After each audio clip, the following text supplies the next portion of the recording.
स्वागत है आप सबका हमारे YouTube channel freedom factory study में। आज हम लोग पढ़ेंगे कक्षा 6 गणित अभ्यास 12C वाणिज्य गणित भाग 2। भाग 1 में हम लोग 4 तक सवाल पढ़े हैं। 5वें सवाल से हम लोग आज पढ़ेंगे और देखते हैं कि 5वां सवाल है कैसे। तो लिखा हुआ है हमारा कि एक आयताकार कमरे की लंबाई और चौड़ाई का अनुपात जो कि दिया हुआ है। तो जो दिया हुआ है उसको हम लोग सबसे पहले लिख लेंगे। एक कमरे के मतलब आयताकार कमरे की लंबाई और चौड़ाई, ठीक ना। आयताकार कमरे की, ठीक ना, कमरे की की लंबाई चौड़ाई का अनुपात, लंबाई, ठीक ना, चौड़ाई का अनुपात, चौड़ाई, लंबाई चौड़ाई, ठीक ना, चौड़ाई का अनुपात, अनुपात अनुपात हमारा कितना दिया, हमारा 5/4 है, ठीक है ना। अनुपात 5/4 है। कमरे की लंबाई, ठीक ना, कमरे की लंबाई, कमरे की, ठीक ना, लंबाई, लंबाई जो कि दी हुई है, कमरे की लंबाई कितना दिया हमारा 15 मीटर। और कमरे की चौड़ाई बताना है तो लिखेंगे कमरे की चौड़ाई, कमरे की, यहाँ पर हो जाएगा चौड़ाई बराबर चौड़ाई, चौड़ाई यक्स मीटर, ठीक ना। मान लेंगे कि माना, यहाँ पे माना लिख दीजिएगा, माना, ठीक ना। कमरे की चौड़ाई बराबर यक्स मीटर। बात समझ में आ गया, हमें पता था ये सारी चीजें, ठीक है ना। और ये हमारा अभी हम लोग लिख लिए कि माना कमरे की चौड़ाई बराबर एक्स मीटर। बात समझिएगा। अब हम लोग क्या करते हैं कि यहाँ पे लिख देंगे हम लोग क्या चीज की चौड़ाई, मतलब कि जो चीज हमारा अनुपात में दिया हुआ है वो, और फिर इधर में समानुपात में जो चीज लाएंगे वो, मतलब ये सूत्र आप लगा सकते हैं यहाँ पे कि बाह्य पदों का गुणनफल बराबर मध्य पदों का गुणनफल। अभी लगाएंगे लेकिन देखिए कैसे लगाएंगे। अब प्रश्नानुसार, प्रश्न के अनुसार देखिए लंबाई और चौड़ाई का अनुपात कितना दिया हमारा, लंबाई हमारे कितना दिया 5, ठीक ना, और चौड़ाई कितना दे दिया हमारा 4 अनुपात में। उसी प्रकार से अगर मान लीजिए समानुपात की बात करते हैं तो समानुपात में लंबाई कितना दे दिया हमारा 15, ठीक ना, और चौड़ाई जस्ट कितना मान लिया हम लोग यक्स, मतलब इसमें लंबाई और चौड़ाई, इसमें समानुपात लगा के लंबाई और चौड़ाई लिखे। बात समझ में आ गया। जस्ट ऐसे सीक्वेंस में लिखेंगे लंबाई चौड़ाई, लंबाई चौड़ाई, समानुपात बीच में लग गया, ठीक है ना।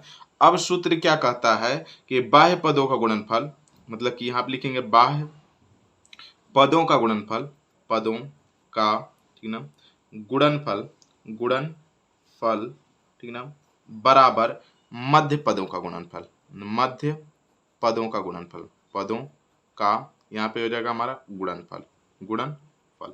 बात समझ में आ रहा है आप लोगों को ना। तो इसको ध्यान से देखिएगा। बाह्य पदों का गुणनफल, बाह्य पद में क्या हमारा है 5 है और क्या हमारा x है, तो यहाँ पे हो जाएगा हमारा x बराबर मध्य पद में क्या हमारा 4 है और गुणे कितना हमारा 15 है, तो 15 हो गया। ये गुणा उधर क्या हो जाएगा भाग, मतलब यक्ष बराबर यहाँ पर हो जाएगा हमारा 4 गुणे 15 और बटे में कितना हो जाएगा हमारा 5। 5 ये कितनी बार में कट जाएगा 3 बार में, तो 4 में 3 को गुणा करेंगे 12 हो जाएगा, मतलब यक्ष बराबर कितना हो जाएगा हमारा 12। यहाँ पे हो जाएगा हमारा मीटर, क्योंकि x की वैल्यू हम लोग माने थे और x का मान कितना आ जाएगा हमारा 12 मीटर, और यही इसका आंसर हो जाएगा। तो लिख सकते हैं कि अतः, यहाँ पे लिख लीजिएगा आप, मतलब नीचे में लिख दीजिएगा कि अतः, मतलब कि कमरे की चौड़ाई बराबर, कमरे की चौड़ाई बराबर चौड़ाई यहाँ पे 12 मीटर है, ठीक है, और ये इसका आंसर है, ठीक है। अब हम लोग चलते हैं इसके अगले सवाल, छठे सवाल को देखते हैं। छठा सवाल हमारा दिया हुआ है कि 15 अगस्त को विद्यालय में बांटने के लिए लड्डू बनवाया गया। लड्डू बनाने में प्रयुक्त बेसन और चीनी का अनुपात, ठीक ना, जो जिस दिया उसको पहले हम लोग लिखते हैं। तो यहाँ पे लड्डू बनवाने में लिख सकते हैं या बेसन और चीनी का अनुपात लिख लेंगे डायरेक्टली ना। यहाँ पे लिखेंगे बेसन, ठीक ना, बहुत बड़ा क्या लिखने जाएंगे कि लड्डू बनवाने में बेसन और चीनी का अनुपात, ऐसा मत लिखिए, डायरेक्टली बस लिखिए बेसन और चीनी का अनुपात, ठीक ना, बेसन और, ठीक ना, और चीनी का अनुपात, चीनी का अनुपात, अनुपात कितना दिया हुआ है, बेसन और चीनी का अनुपात बराबर 1/3 है, 1/3 है। बेसन और चीनी का अनुपात 1/3 है। यदि बेसन की कुल 21 किग्रा है, यदि बेसन, यहाँ पे दिखा हुआ हमारा बेसन बराबर, यहाँ पे दिया हुआ हमारा 21 किग्रा, बेसन बराबर 21 किग्रा, तो चीनी बराबर हमको निकालना है, तो चीनी बराबर यहाँ पे लिखेंगे माना, ठीक ना, माना चीनी बराबर यहाँ पे हो जाएगा हमारा x किग्रा,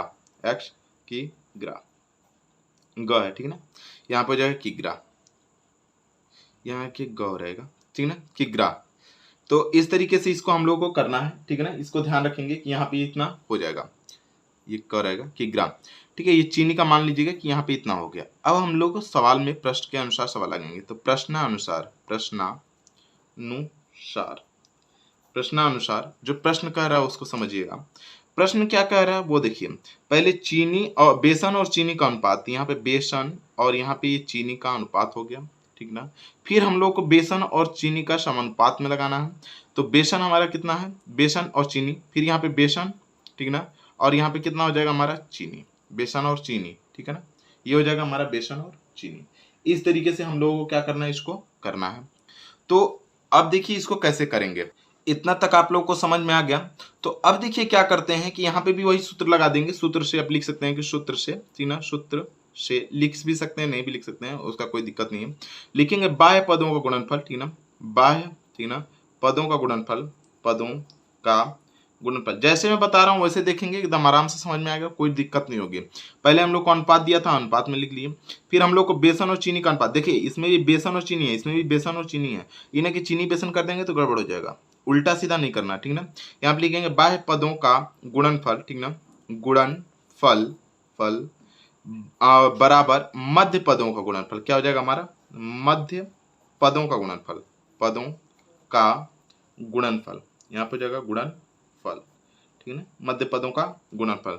बाह्य पद हमारे कितने, हमारे एक गुणे कितना हो जाएगा हमारा x, क्योंकि बाह्य पद तो यही दोनों है। तो यहाँ पे हो जाएगा x बराबर मध्य पदों का गुणनफल, मतलब कि यहाँ पे हो जाएगा 3 और गुणे कितना हो जाएगा 21।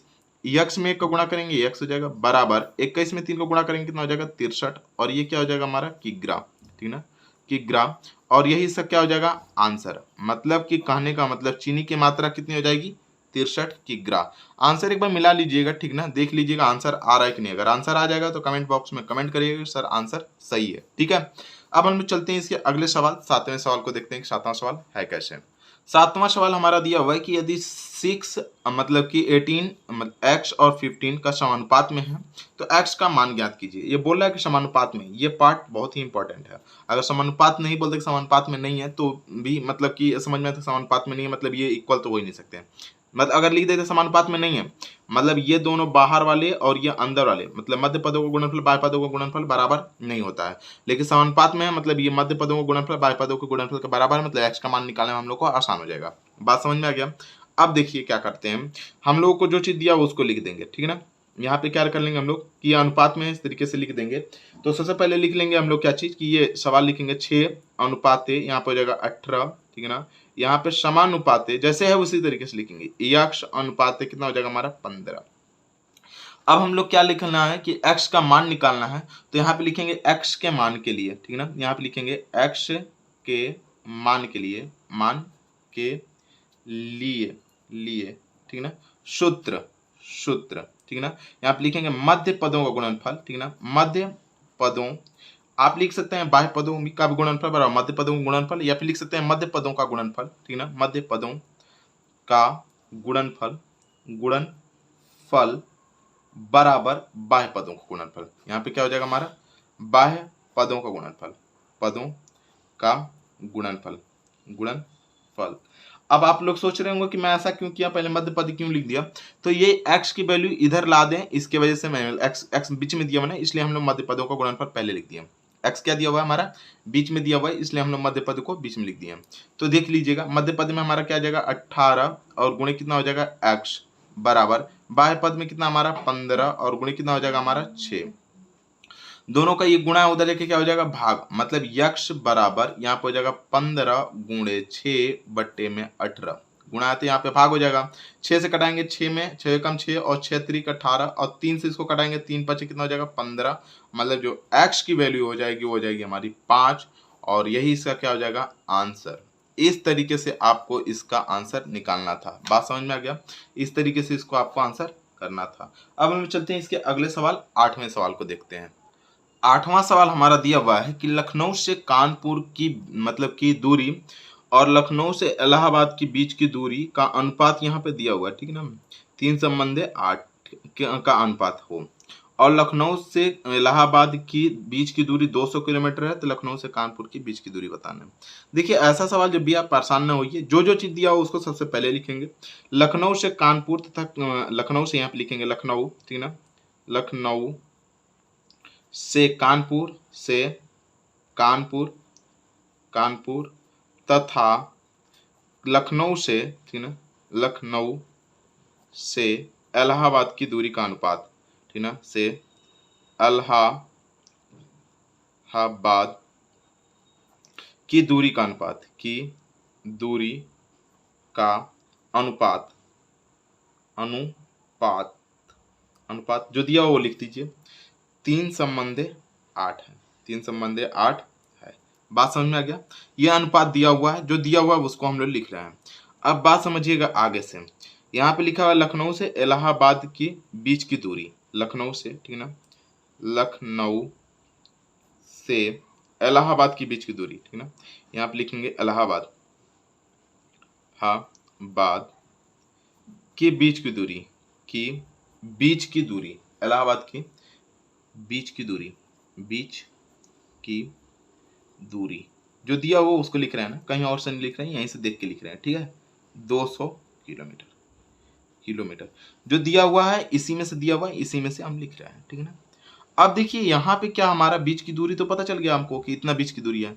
अब निकालना जो चाहिए वो लखनऊ से कानपुर के बीच की दूरी क्या होगी, तो लिख लीजिए माना, माना लखनऊ से कानपुर, लखनऊ से कानपुर के बीच की दूरी, ठीक ना, कानपुर के बीच की दूरी, लखनऊ से कानपुर के बीच की दूरी, बीच, ठीक ना, की दूरी, दूरी बराबर x किलोमीटर, x किमी, ठीक है। इस तरीके से हम लोग इसको लिख दिए, ठीक है। बात समझिएगा, जितना बोल रहा हूँ आप ध्यान से, अगर मैं इतना स्लो बोलता हूँ, इतना धीरे पढ़ाता हूँ कि आप लोग लिख सकते हैं। पहले बहुत तेज बोलता था, लेकिन अब बहुत सारे लोगों को शिकायत हो कमेंट पढ़ने से, अब धीरे कर दिया हूँ, ठीक है ना। तो इसको देखिएगा, ठीक है। अब जी प्रश्न के अनुसार देखिए, प्रश्न के अनुसार, प्रश्न के, ठीक ना, प्रश्नानुसार लिख दीजिए ऐसे, प्रश्नानुसार, प्रश्न के अनुसार नहीं, प्रश्नानुसार लिख दीजिए, डायरेक्ट हो जाएगा। अब प्रश्नानुसार में जो चीज दिया हो उसको लिखिए। पहले दिया हमारा लखनऊ से, यहाँ पे कानपुर, लखनऊ से कानपुर, तो लखनऊ से कानपुर का अनुपात दिया हुआ लखनऊ से कानपुर 3:8। अब वही चीज लिखना है समानुपात में, तो लखनऊ से कानपुर, तो लखनऊ पहले उसके बाद कानपुर है, तो लखनऊ कानपुर हम लोग x माने हैं, और अनुपात में हमारा क्या हो जाएगा, कानपुर से इलाहाबाद, यहाँ पे 200 किलोमीटर, 200 किलोमीटर। अब सूत्र लगाएंगे, कौन सा सूत्र लगाएंगे, यहाँ पे सूत्र, सूत्र से क्या सूत्र होता है हमारा कि मध्य पदों का गुणनफल, ठीक है ना। मध्य पद क्यों मान रहे हैं, क्योंकि मध्य पद में x है, जहां पे x है उसको पहले लिख दीजिए। सूत्र कोई परिवर्तन नहीं होगा, बाह्य पदों का गुणनफल बराबर मध्य पदों का गुणनफल लिखिए, या मध्य पदों का गुणनफल बराबर बाह्य पदों का गुणनफल लिखिए, दोनों बात बराबर है। इसमें x बीच में आ रहा है, इसलिए हम लोग पहले मध्य पदों का गुणनफल लिखेंगे। मध्य पदों का गुणनफल, पदों का गुणनफल, ऐसा नहीं है कि बाह्य पदों का गुणनफल लिखेंगे तो आंसर नहीं आएगा, आएगा, लेकिन इसको इधर रखेगा ना तो थोड़ा x की वैल्यू लिखने में दिक्कत नहीं होती, इसलिए मध्य पदों का गुणनफल, ठीक ना, गुणनफल बराबर बाह्य पदों का गुणनफल, बाह्य पदों का गुणनफल का यहाँ पे हो जाएगा हमारा गुणनफल, ठीक ना। अब देखिए मध्य पदों का गुणनफल मतलब मध्य पद में क्या हमारा 8 और गुणे कितना हमारा x है, बराबर बाह्य पद में कितना हमारा 3 और गुणे कितना हमारा 200 है, 200 है। x गुणा उधर जाके भाग हो जाएगा, मतलब x बराबर 3 गुणे यहाँ पे हो जाएगा हमारा 200 और बटे में कितना हो जाएगा हमारा 8। तो सबसे पहले हम लोग इसको कटा लेते हैं, 8 से कटाएंगे तो ये 8 से कट जाएगा तो कितना हो जाएगा 8 कम 8 दुना के 16, दो बार में कटेगा, 8 दुना के 16 और 8 पचे 40, यहाँ पे इतना हो जाएगा 25। 25 में 3 को गुणा करेंगे कितना हो जाएगा 75, मतलब x की जो वैल्यू हो जाएगी वो हो जाएगी 75। और 75 x क्या माने थे हम लोग, लखनऊ से कानपुर की दूरी, तो ये 75 किलोमीटर आ जाएगा किमी, ठीक है ना। तो लिख सकते हैं कि अतः यहाँ पे लिख दीजिएगा, अतः लखनऊ से कानपुर की दूरी, लखनऊ से कानपुर की दूरी, से कानपुर की दूरी बराबर 75 किमी, ठीक है ना, किमी। इस तरीके से इसको आपको करना है और यही इसका क्या हो जाएगा आंसर हो जाएगा, ठीक है। अब हम लोग चलते हैं इसके अगले सवाल, 9वें सवाल को देखते हैं। यदि आप लोगों को हमारी यह वीडियो अच्छी लगती है तो चैनल को सब्सक्राइब और वीडियो को लाइक और शेयर जरूर करें। देखते हैं 9वां सवाल हमारा दिया हुआ है कि एक विद्यालय के लड़के और लड़कियों ने अलग अलग 2:3 के अनुपात में पौधे लगाए। यदि विद्यालय में कुल 1500 पौधे लगाए गए, ठीक ना, हों तो लड़के और लड़कियों द्वारा लगाए गए पौधों की संख्या का अलग अलग बताना है कि कितना होगा, मतलब कि लड़कों ने कितना लगाया और लड़कियों ने कितना पौधा लगाया, ये आपको बताना है। तो सबसे पहले हम लोग क्या करते हैं ना कि जो चीज़ पता है उसको लिख लेते हैं, जो पुराने स्टाइल में है, जो कि लिखते हैं हम लोग, तो वो लिखते हैं, ठीक ना। अब विद्यालय में लड़के और लड़कियों का अनुपात, तो विद्यालय में लिखेंगे विद्यालय में लड़के और लड़कियों द्वारा अलग अलग, मतलब लगाए गए पौधों का अनुपात, ठीक ना। विद्यालय में लड़के लड़के और लड़कियों लड़कियों द्वारा लगाए गए पौधों का अनुपात, लगाए गए पौधों का अनुपात, पौधों का अनुपात कितना हमारा है, पौधों का अनुपात कितना हमारा 2:3 है।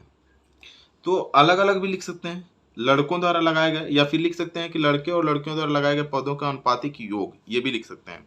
लड़के मतलब कि ये भी लिख सकते हैं कि लड़कों द्वारा लगाए गए पौधों की संख्या बराबर कितना हो जाएगा हमारा, या फिर लड़के तो कितना लगाए 2, लड़के कितनी लगाई है 3, दिमाग में तो ये भी तो हो सकता है। तो ये समझिए आप इतनी बात को, यहाँ पे लिख देंगे कि लड़के और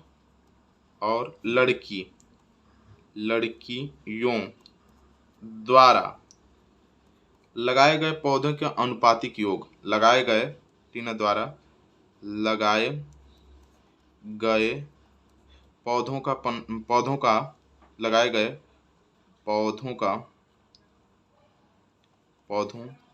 अनुपातिक योग,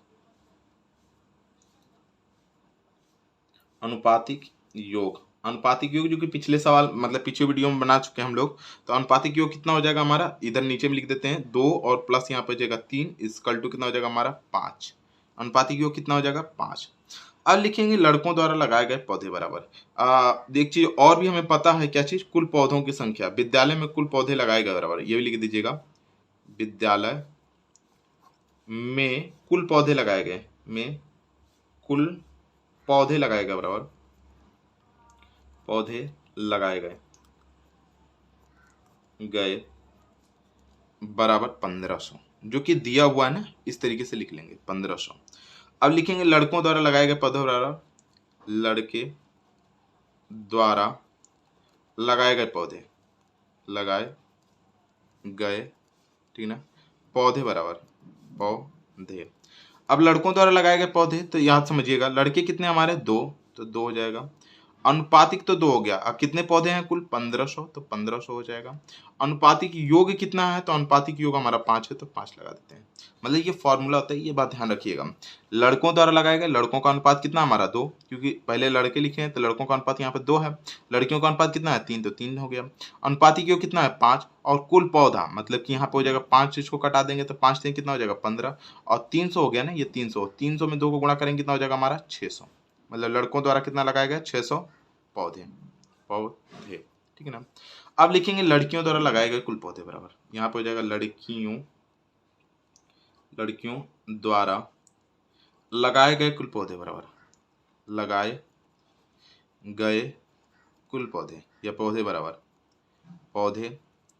बराबर लड़कियों का अनुपात कितना है 3, गुणे कितने में से 1500 में से, और अनुपातिक योग कितना हमारा 5, तो 5 से इसको कटा देंगे तो 5 3 15, 300 हो जाएगा, और इसको गुणा करेंगे तो 3 3 कितना 9, 900 पौधे कौन लगाया है, लड़की लगाए है, ठीक है ना।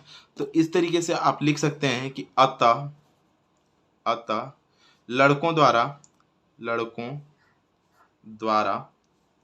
600 तथा लड़कियों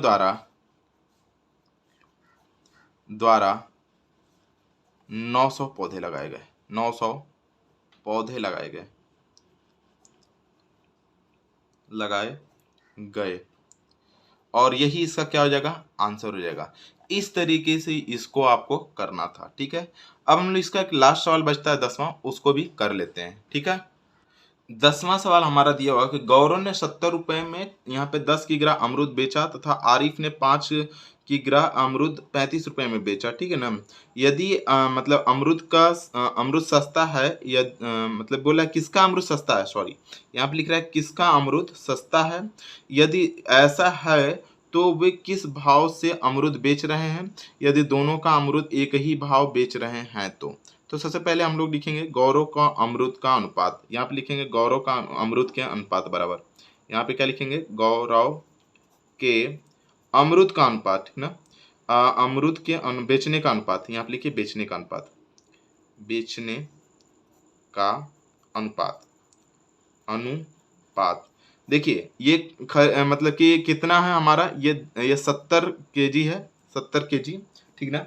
ऐसा समझिए कि ये 70 रुपया है और कितना केजी हमारा 10 केजी, ठीक ना। इधर ये हमारा रुपया है, बात समझिएगा, और ये हमारा किग्रा है, ठीक ना, यहाँ पे किलोग्राम है, बात समझिएगा। तो इन दोनों को जब कट कर देते हैं तो कितना हो जाएगा हमारा 7:1 के अनुपात में आ गया। मतलब कहने का मतलब कि 7 रुपए में 1 केजी मिल रहा है। बात समझ में आ गया, ये चीज समझ में आ गया ना, इतना।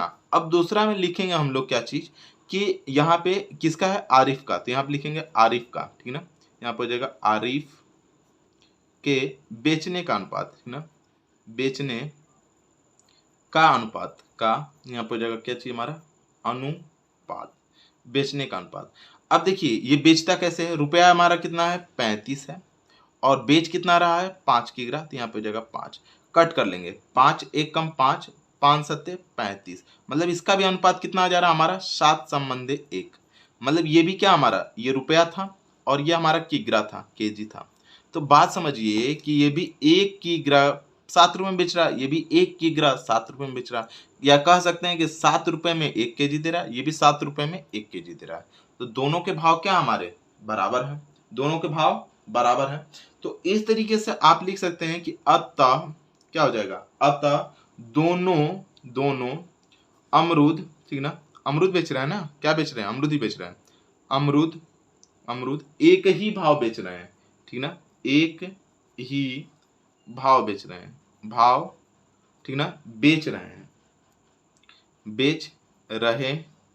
हैं और भी वो कितने रुपए में बेच रहे हैं, वे 7 रुपए किग्रा के हिसाब से बेच रहे हैं, वे 7 रुपए किग्रा के हिसाब से बेच रहे हैं, किग्रा के भाव से बेच रहे हैं, भाव से क्या कर रहे हैं हम लोग, बेच रहे हैं। इस तरीके से इसको आपको करना था और यही इसका आंसर होगा। अब हम लोग अगले वीडियो में अगला सवाल देखेंगे। आज के लिए इतना ही, धन्यवाद।